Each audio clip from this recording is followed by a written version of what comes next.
हम कल रोलिंग का केस पढ़ रहे थे, जिसमें मैंने तुम्हें क्या बताया था कि जो रोलिंग है ये combined translatory plus rotatory motion.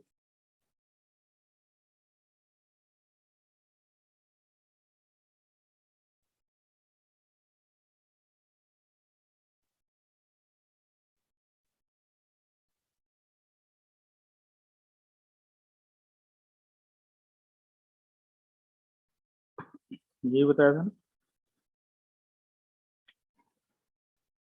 Yes. तो अब इसमें तुम ये देखो कि जब हम कल इस केस को डील कर रहे थे भाई, तो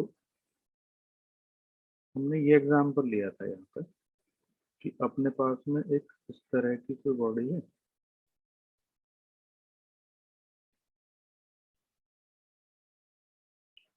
जो आगे की तरफ ट्रांसलेट भी हो रही है। तो अगर इसकी वेलोसिटी फॉरवर्ड डायरेक्शन में v है, तो इसका क्या मतलब है कि भाई ये अगर centre of mass v velocity से जा रहा है तो इसका हर एक पार्टिकल v वेलोसिटी से आगे ट्रांसलेट हो रहा होगा। और अगर ये ओमेगा एंगुलर वेलोसिटी से रोटेट कर रही होगी, तो इसका मतलब ये है कि इसके हर एक पार्ट की टेंजेंशियल वेलोसिटी भी कुछ ना कुछ होगी। अगर हम इन स्पेसिफिक पॉइंट को मार्क करते हैं, बोलो।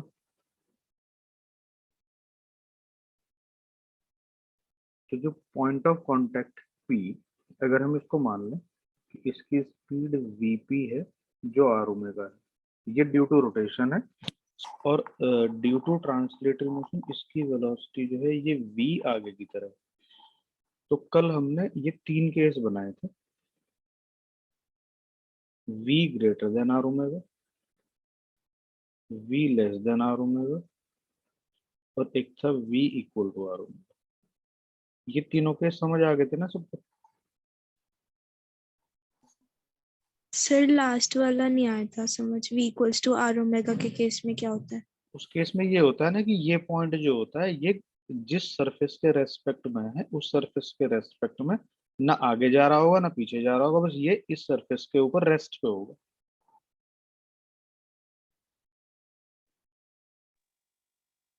Okay sir. मतलब ऐसा इमेजिन करो तुम कि जो पॉइंट ग्राउंड के कांटेक्ट में आ रहा है यहाँ, वो इधर या इधर को स्लिप हो रहा है ऑन द सरफेस, तो यहाँ फ्रिक्शन होगा नहीं होगा? यस सर होगा। और तुम अपनी साइकिल को चलते हुए कभी ऑब्जर्व करना, तो तुम्हारी साइकिल का जो भी पार्ट ग्राउंड को छू रहा है, तो पीछे वाला पार्ट वहां से ऐसे ऊपर उठ जाता है, फिर अगला पार्ट ग्राउंड को टच कर रहा होता है, फिर ये पीछे वाला ऊपर उठ जाता है। तो तुम्हारी साइकिल का जो पॉइंट ऑफ कांटेक्ट है वो ग्राउंड के ऊपर स्लिप नहीं होता। Yes sir. अगर स्लिप होता तो तुम्हें रोज दूसरे तीसरे दिन टायर बदलने पड़ते।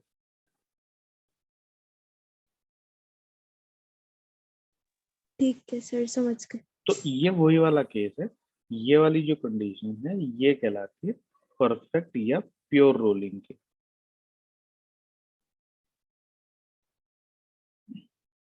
समझ रहे हो? यस।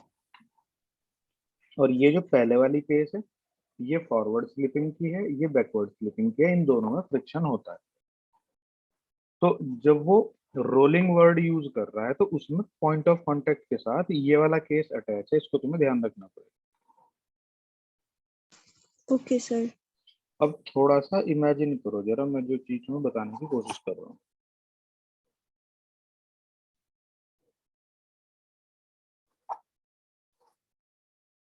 एक तो इसमें हो सकता है कि जो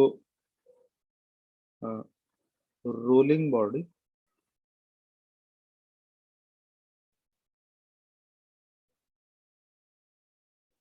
ऑन अ मूविंग प्लेटफॉर्म। अब तुम ध्यान से समझने की कोशिश करना जरा जो मैं तुम्हें बता रहा हूँ। सपोज करो कि तुम्हारे पास कोई एक स्फेरिकल बॉडी है ये, ठीक है? Yes sir. उसके नीचे की तरफ ये एक प्लेटफॉर्म है कोई, प्लैंक, जिसके ऊपर ये बॉडी है। अब हो क्या रहा है कि मतलब तुम्हें सिर्फ इमेजिन करना है ऐसा कि ये जो ये बॉडी है ये रेस्ट पे है, ठीक है, yes sir.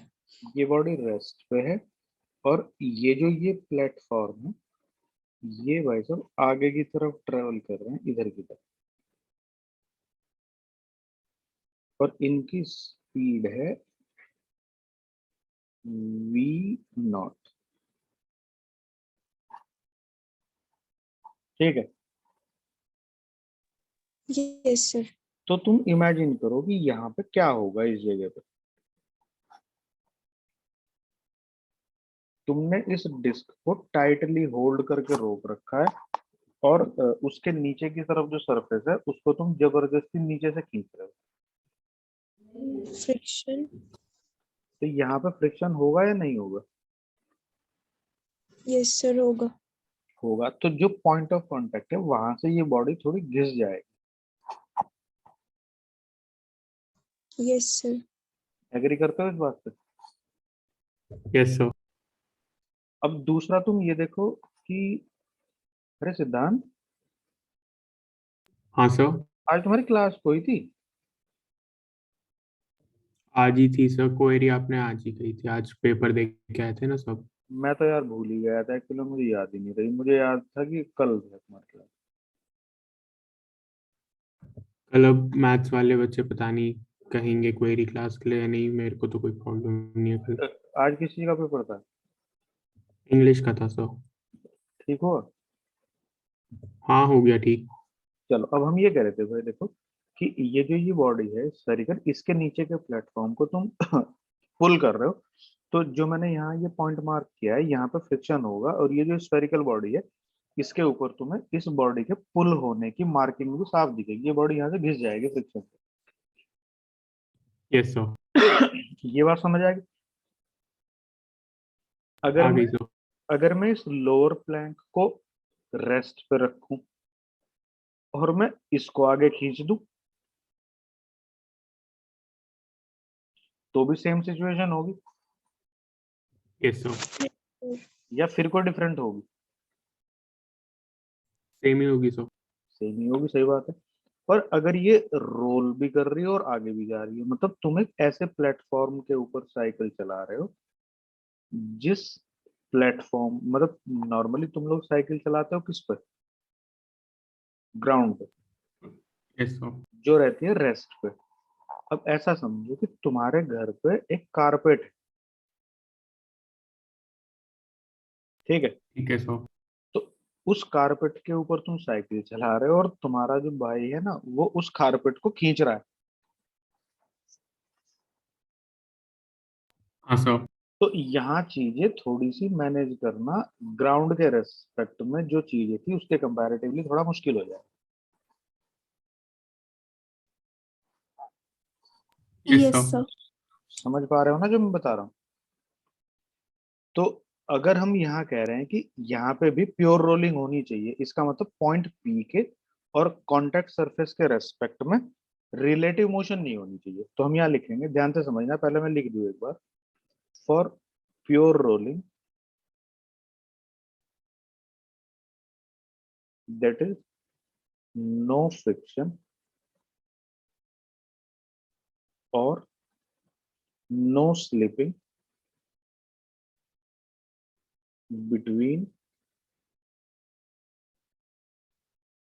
spherical body and moving plank। अब तुम्हें सिर्फ फोकस करना है इस पॉइंट पी के ऊपर। अब देखो हम इस पॉइंट पी को मतलब दो तरीके से बनाने की कोशिश करेंगे भाई, तुम जरा ध्यान से देखना।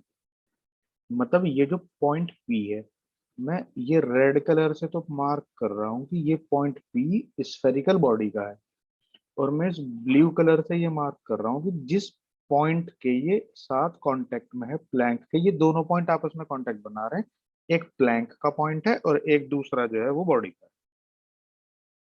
ठीक है सर। मैं इसको ब्लैक कलर से बना देता हूँ क्योंकि प्लैंक हमारा ब्लैक कलर का है। यहाँ तक तो किसी को कोई प्रॉब्लम नहीं है। नहीं सर। अब तुम देखो, हम पी के ऊपर मार्किंग करते हैं जो पी की मोशन है उसको। देखो, ये P due to the translatory motion आगे जा रहा है। किस स्पीड से? वी से।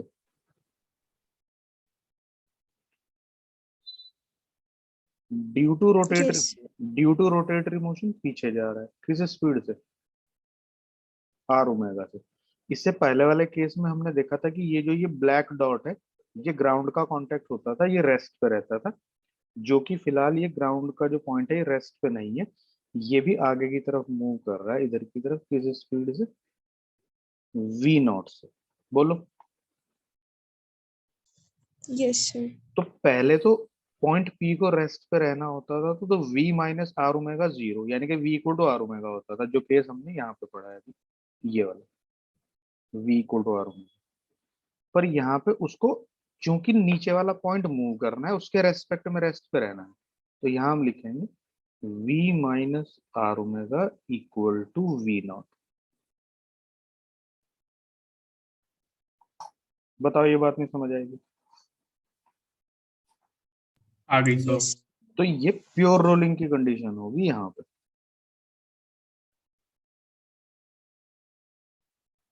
ठीक है ना? ठीक है सर। मतलब इसमें चीजें तुम्हें इस बात का भी ध्यान रखना पड़ेगा कि जो मूविंग बॉडी है तुम्हें उसके ऊपर कांटेक्ट मेंटेन करना है, तो उसका भी तुम्हें ध्यान रखना पड़ेगा। अब दूसरा भाई, इसमें एक से ज्यादा कांटेक्ट भी हो सकते हैं। कैसे? देखो भैया,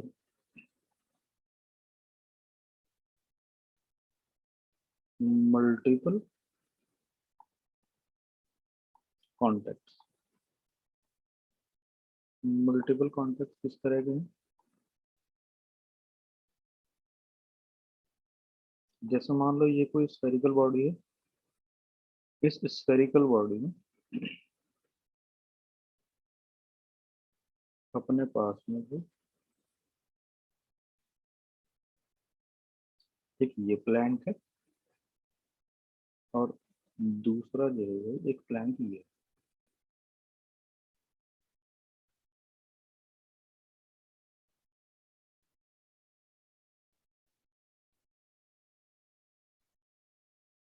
ठीक है ना?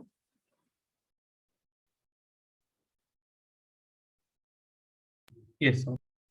अब मतलब इसको हम ना एक एज यूजुअल कोई ऐसा अपने पास कोई कंपटीशन है, उसकी हेल्प से समझने की कोशिश करेंगे। V2, ये जो ये है, ये वी नॉट है और ये ओमेगा। ये किसी भी तरफ हो सकती है, इधर हो सकती है, पीछे हो सकती है। आर इसकी रेडियस है। मतलब मैं तुम्हें इसको समझाने की कोशिश कर रहा हूँ, तुम ध्यान से देखना जरा। इसको ऐसे देखो कि अपने पास ना, मतलब हमें किसी कंपटीशन में पार्टिसिपेट कर रहे हैं। कैसा है वो? कि हमारे पास एक व्हील है, समझ रहे हो? Yes sir. जैसे यस सर। जैसे तुम्हारी साइकिल का पहिया होता है ना, उस तरह का। तो साइकिल के रिम के ऊपर टायर कैसा होता है? रबर का। यस हाँ सर। सर। यहाँ हमने उस रबर को रिप्लेस कर दिया गोल्ड से। ठीक है सर। मतलब थोड़ा आदमी के मन में ग्रीड आए तो मतलब चीजें ज्यादा जल्दी समझ आती है, तो ग्रीडी होता है ना इंसान। तो गोल्ड आने से आदमी थोड़ा चौकन्ना हो जाता है कि भैया गोल्ड की बात है। अब देखो ध्यान से। तो जब ये गोल्ड प्लेटेड रिम है एक्चुअली में, तो इसको हम इस मैनर में रखे हुए हैं कि एक प्लैंक तो उसके नीचे है और एक प्लैंक उसके ऊपर ऊपर है। है। अब तुम ये देखो कि अगर तुम अपनी साइकिल को रेस्ट पे रखने की कोशिश करते हो, तो ये ऊपर का प्लेटफॉर्म जब आगे की तरफ चलेगा और नीचे का भी आगे की तरफ चलेगा, तो पॉइंट ऑफ कांटेक्ट पे फ्रिक्शन होगा या नहीं होगा इन दोनों जगह? होगा सर। मतलब यहाँ पे और यहाँ पे फ्रिक्शन होगा या नहीं होगा? यस सर होगा। उस फ्रिक्शन से तुम्हें क्या नुकसान है?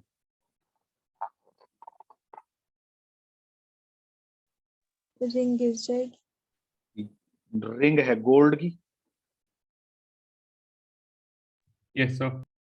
मतलब वो ये कह रहे हैं बेसिकली कंपटीशन इस तरह का है कि तुम्हें ये पहिया इन दोनों प्लैंक के बीच में से इसके और इसके चलाते हुए लेके जाना।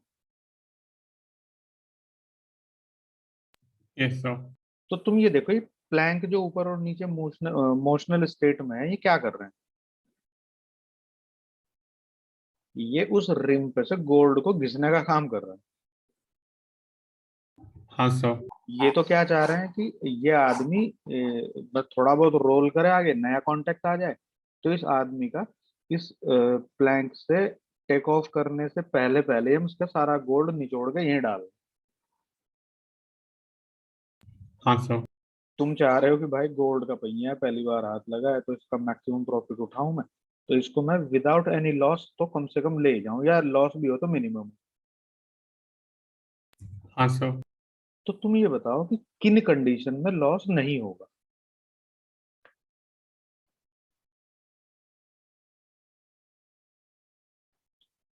कौन चीज है जो यहाँ से गोल्ड को घिस रहा है, यहाँ से पॉइंट ऑफ फ्रिक्शन। कॉन्टेक्ट? इसका मतलब अगर कौन? फ्रिक्शन, हाँ अगर फ्रिक्शन ना हो पॉइंट ऑफ कांटेक्ट पे तो क्या होगा? गोल्ड नहीं घिसेगा। मतलब ऐसा समझो, तुम अपनी उंगली को दीवार पे रखो, ठीक है, ठीक है सर। और ऊपर उठा लो, तो उंगली पे कुछ हुआ? No sir. पर अगर उंगली को दीवार पे रखो और उसे घिस दो थोड़ी सी, तो कुछ हुआ?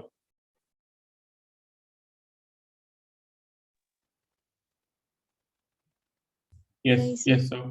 तुम्हारी स्किन निकल जाएगी। हाँ जी सर। तो यहाँ वो स्किन गोल्ड की है, इसका मतलब ये जो ये लेडर है ऊपर और नीचे, ये दोनों इस गोल्ड प्लेटेड व्हील को छूने तो चाहिए अलग अलग जगह, पर इनके और इसके बीच में स्लिपिंग नहीं होनी चाहिए। जी सर। तो जो फिजिक्स थोड़ी पढ़ा होगा तो वो इस कंपटीशन में पार्टिसिपेट करेगा और मैक्सिमम प्रॉफिटेबिलिटी के साथ बाहर आएगा। जिसने फिजिक्स नहीं पढ़ी वो मैक्सिमम लॉस के साथ बाहर आएगा। ठीक है भाई। यस। तो अब हम पॉइंट ए और पॉइंट बी की उसके कांटेक्ट पॉइंट के रेस्पेक्ट में रिलेटिव मोशन को रेस्ट पे रखने की कोशिश करेंगे। अब तो ध्यान से देखना, ये पॉइंट है ए, ये पॉइंट है बी।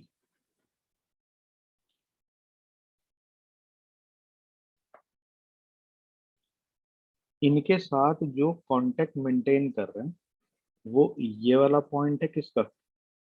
प्लैंक का। और ये वाला पॉइंट है किसका? नीचे वाले प्लैंक का। अब तुम ध्यान से देख के बताना जरा, ये प्लैंक का किस तरफ चल रहा है? राइट। ये किधर को जा रहा है? राइट। इनमें से एक राइट में और एक लेफ्ट में भी चल सकता है, मतलब जो स्टेज है गेम की उसको थोड़ा और हार्डर भी बनाया जा सकता है, एक आध कॉन्टेक्ट कहीं और भी लगाया जा सकता है। ठीक है ना भाई? Yes sir. पहले ये बता दो कि जितना अभी तक मैंने कराया ये समझ आया नहीं? आ गया सर। चलो बहुत अच्छी बात है। अब ये देखो यहाँ पे, मतलब ये बहुत ज्यादा भारी नहीं है, अगर तुम थोड़ा सा भी आसानी से देखोगे तो तुम्हारा काम हो जाएगा।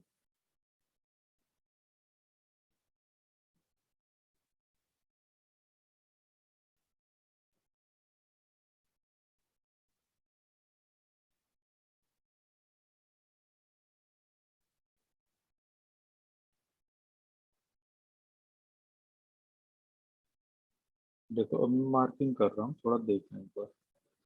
पहले हम बी को देखते हैं। देखो भाई जो बी है ये वी नॉट से आगे जा रहा है और आर ओमेगा से पीछे जा रहा है। बोलो। Yes sir. Yes sir. ये वी नॉट से आगे जा रहा है और ये आर ओमेगा से आगे भी जा रहा है, क्योंकि एक ही वेलोसिटी, अगर तुम ऐसे देखोगे ना, तो जो ऐसे घूम रहा है तो हम पहले से इसकी वेलोसिटी ऐसे मार्क करते आ रहे हैं। हाँ सर। सही है। और ट्रांसलेशनल मोशन की वजह से दोनों राइट है। अब तुम ये देखो कि भाई इसमें अगर यहाँ पे रिलेटिव, यहाँ पे रोलिंग है इस जगह, और नो फ्रिक्शन एट ए, क्या लिखूंगा? V naught plus r omega, a की नेट वेलोसिटी है जो कि उसके साथ कांटेक्ट बनाने वाले पॉइंट V1 के इक्वल होना चाहिए। तो ये इसका रेस्पेरिक दिखता रहेगा मुझे।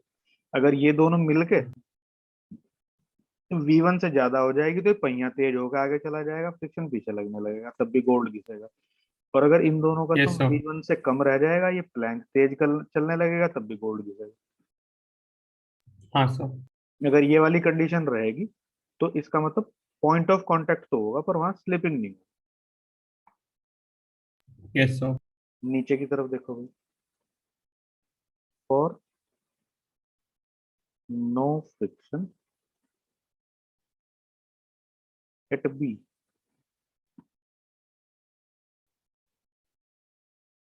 We naught plus, sorry, V naught minus R omega, ये बी की नेट वेलोसिटी टुवर्ड्स राइट है, और वो इसके साथ प्लैंक के कांटेक्ट पॉइंट V2 के इक्वल हो जाएगा। नहीं समझ आया? आ गया सर। अगर तो ये पीछे की तरफ जा रहा होता नीचे वाला प्लैंक, तो हम फिर लिख देते R omega minus V not equal to B. हाँ सर। एग्री हो ना भाई इस बात से? Yes sir. 1 और 2 को ऐड कर दो, तो अगर तुमने 1 और 2 को ऐड किया तो वी नॉट कितना आ गया? V1 plus V2/2।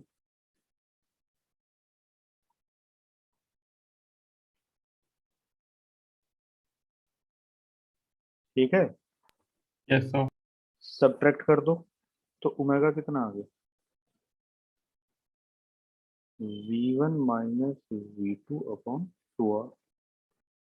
तो तुम्हें यहाँ से ये दिखाई दे रहा होगा भाई कि अगर हम अपने व्हील की एंगुलर वेलोसिटी और उसकी ट्रांसलेशनल वेलोसिटी को इस तरह से मैनेज करेंगे according to the velocity of Planck, हाँ सर। तो हम एक पार्टिकल भी बिना लूज किए हुए बाहर आ जाए।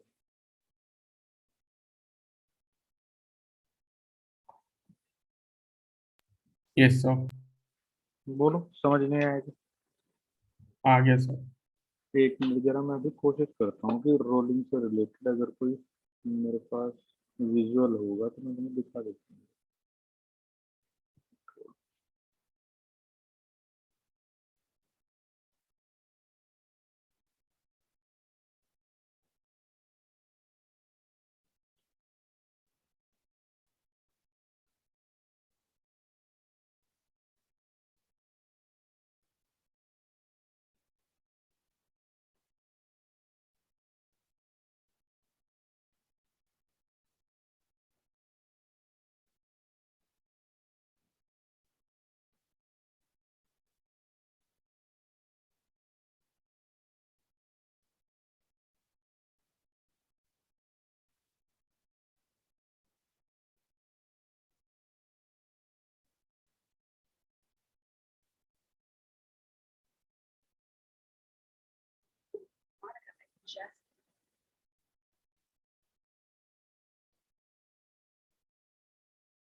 आवाज आ रही है भाई सबको? Yes sir. अब जरा इसको एक बार देखने की कोशिश करते हैं, थोड़ा समझने की, हो सकता है तुम्हें ये कुछ हेल्प करे रोलिंग वोलिंग समझने में।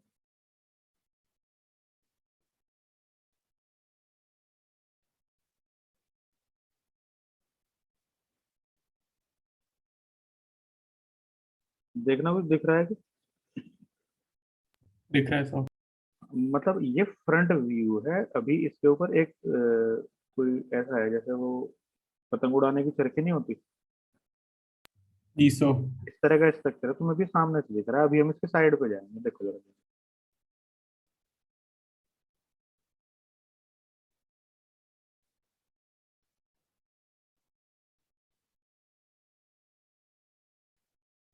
अभी एक चीज ध्यान से देखते रहना, एक्चुअली मैं तुम्हें क्या समझाने की कोशिश कर रहा है।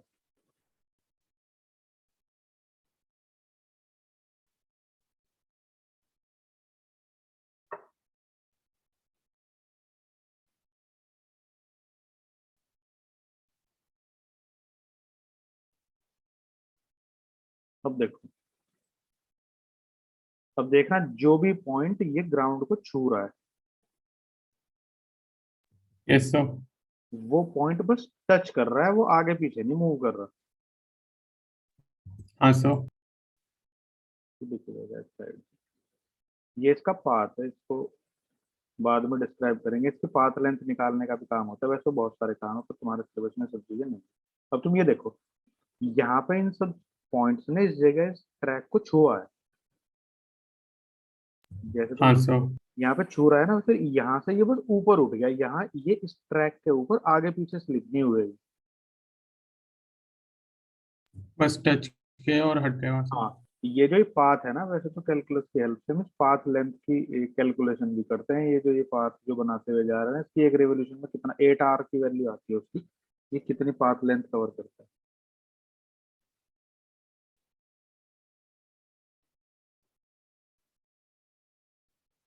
देख रहे हो कितने अच्छे ड्राइंग बना के गया है ये। Yes sir. अब तुम यहाँ पे देखो, ये जो ये 3 डॉट तुम्हें दिखाई दे रहे हैं ना पीछे, ये यहाँ पे। रेड कलर के। हाँ, बस ये है कि ये डॉट है, मतलब इन्होंने टच करा है इस स्ट्रक्चर को, पर ये वो नहीं हुआ, मतलब एक तरीके से यहाँ आगे पीछे स्लिप। स्लाइड इस पे। हाँ, नहीं तो पता चला कि अगर ये रेड कलर का डॉट होता तो ये ट्रैक यहाँ से यहाँ तक रेड कलर का हो जाता, जितनी दूर तक ये स्किड करता। अब यहाँ सिर्फ एक डॉट आया, जैसे यस सर। जैसे यहाँ पे है, फिर यहाँ पे है ये पता है कौन से वाले डॉट है बीच में? ये 3 डॉट हैं, ये जो ये वाले हैं बीच। हाँ जी सर। अब जरा थोड़ा सा और दूसरा समझने की कोशिश करते हैं, स्लिपिंग को भी देखते हैं जरा एक बार।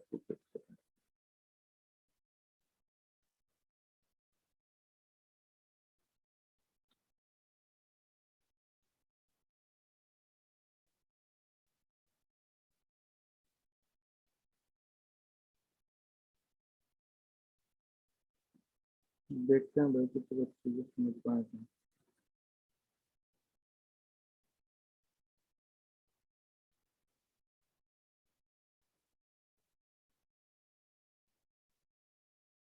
शायद इसमें देखिए जरा कोई image operation।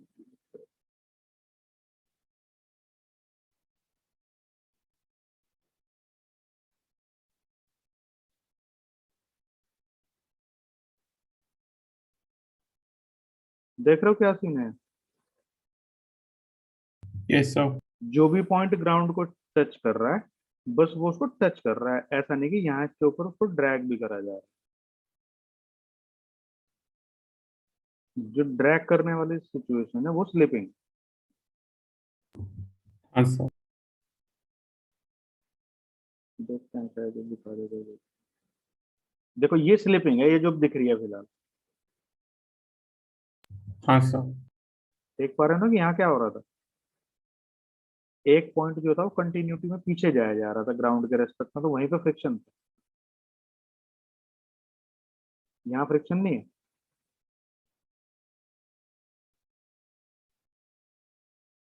ये वो केस जो हमने ट्रांसलेटरी मोशन और रोटेशनल को कंबाइंड करके दिखाया। देखो समझाने का तरीका सबका एक जैसा सही है। Yes sir.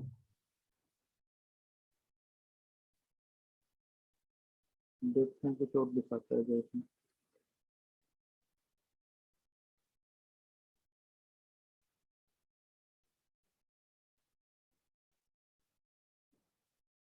ये वो है कि जब आगे की तरफ जा रहा है तो VCM के आगे और दोनों ऐड हो जाएंगे, यहाँ दोनों सब्ट्रैक्ट हो जाएंगे बॉटम पे। हाँ सर। जो V equal to R omega है, ये वाला केस अलग है। ये प्योर रोलिंग का है।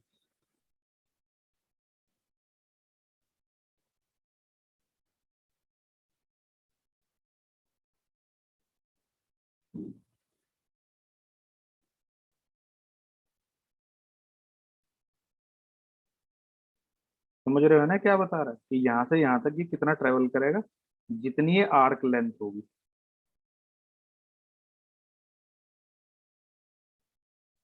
क्योंकि ये इतना ही पार्ट तो था जिसको ये कवर करके यहाँ से यहाँ है। Yes sir. पर अगर ये स्लिप आगे ज्यादा कर रहा होगा तो फिर ये लेंथ से ज्यादा पार्ट ट्रेवल कर लेगा, मतलब स्लिप होकर आगे चला जाएगा।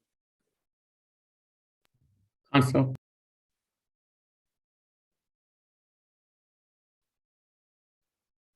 देखते हैं क्या करते हैं ये।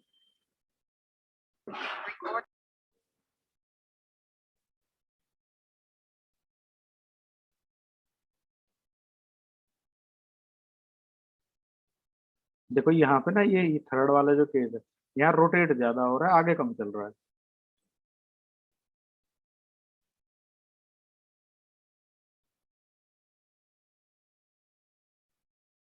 देखो ये आदमी भी अभी फिलहाल अगर ग्राउंड के रेस्पेक्ट में देख रहे हो तो इसके शूज स्लिप नहीं हो रहे, देख रहे हो। Yes sir. टेंडेंसी है मोशन की, पर स्लिपिंग नहीं है। पर अगर तुमने माइकल जैक्सन को डांस करते हुए देखा हो तो तो मून वॉक में स्लाइडिंग होती है। उसके शूज के बीच में स्लिपिंग रहती है। Yes sir. देखो ये इसके कॉर्नर जो है वो, मतलब अलग अलग एग्जांपल देके समझा रहा है कि इसके कॉर्नर जो है बस टच करते हैं ग्राउंड को, बाकी वो नहीं हो पाए। ठीक है भाई। जी सर। तो ये बता दो कि इतना कुछ तुम लोगों को समझ आया या हम बेकार ही माथा पच्ची कर रहे हैं। तो आया सर। ठीक, अब मैं इसका कल तुम्हें लास्ट क्लास दे दूंगा भैया, लास्ट हो जाएगा कल ये। तो तुम थोड़ा सा एक बार देख लेना, कल को काम कर लेना, ठीक है। ठीक है सर। मतलब कल इसकी लास्ट क्लास हो जाएगी इसमें, या एक दिन और हो सकता है। तुम इसके थोड़े थोड़े 5 5 10 10 न्यूमेरिकल तो कम से कम कर लो कुछ। हाँ सर। नहीं तो अगर तुम्हारा सर एग्जाम है तो अपने एग्जाम के लिए अगर तुम्हें कुछ पूछना होगा तो वो पूछ लेना। हाँ बोलो। सर बल्क ऑफ मैटर में कितने चैप्टर्स होंगे? मतलब एक ही चैप्टर, मतलब प्रॉपर्टीज ऑफ मैटर नाम का एक चैप्टर है, उसमें सरफेस टेंशन, इलास्टिसिटी सब कवर हो जाता ओके सर। है। क्योंकि स्कूल में कुछ ज्यादा करा दिए क्या? सर अभी वो पेपर में आ रहा है, रोटेशनल ग्रेविटेशन और बल्क ऑफ मैटर। तुमने मुझे बताया नहीं पहले कि प्रॉपर्टीज ऑफ मैटर भी आएगा, तुमने ये कहा था कि सर रोटेशनल तक आएगा और ग्रेविटेशनल का भी। हम्म। सर वो कल ही बताया उन्होंने ऐस- सिलेबस। ऐसा थोड़ा ही होता है कि मतलब तुम एक दिन पहले अनाउंसमेंट कर दो कि भैया कि बस ये भी आया। अभी सर टाइम है, अभी तो स्कूल में भी चल रहा है ये। तुम्हारे स्कूल का कब तक है पेपर तुम्हारा?